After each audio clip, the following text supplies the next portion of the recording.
An online petition launched by Chee Soon Juan, Secretary-General of the Singapore Democratic Party, has gained more than 5,110 endorsements from members of the public as of 3 p.m. on 27 May 2025.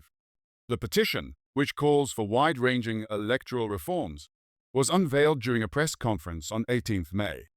Chee described the initiative as non-partisan and aimed at addressing long-standing concerns about fairness and transparency in Singapore's political system.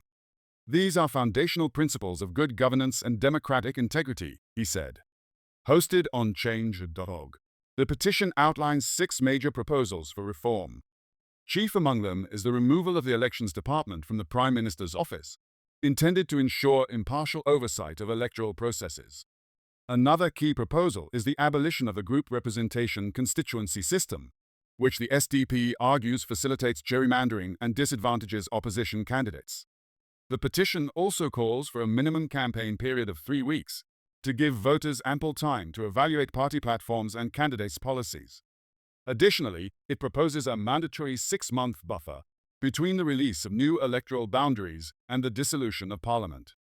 The petition further advocates for the revision of the Newspaper and Printing Presses Act to support independent media and the creation of an impartial electoral boundaries review committee. As of 23 May, the petition had already garnered over 4,800 signatures, reflecting growing public interest in the issue following the recent general election.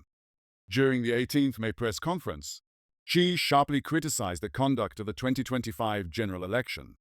He characterized the election as a smash-and-grab operation carried out with unseemly haste by the ruling People's Action Party. He stated that the compressed campaign timeline left voters with inadequate time to absorb the issues at hand. This concern was especially pronounced among younger and first-time voters, who reportedly felt overwhelmed and disoriented. The electorate hardly had time to grasp the weighty national concerns that affect our society, he said. Chee emphasized that these problems point to systemic flaws within the electoral framework, and that the petition was not a reactionary move, but a principled push for deeper reform. He also spoke on the disruptive impact of sudden boundary changes ahead of the election. The dissolution of Bukit Batok SMC, a constituency where he had campaigned for nearly a decade, forced him to contest in the newly formed Sembawang West SMC. In the closely fought contest, Chee received 46.82% of the vote, narrowly losing to PAP's Poli San. The result made it the third closest race of the election. Chee argued that such abrupt constituency changes hinder both candidates and residents, eroding community bonds and voter engagement. He reiterated that an independent and transparent approach to boundary delineation is crucial to preserving public trust in the electoral system.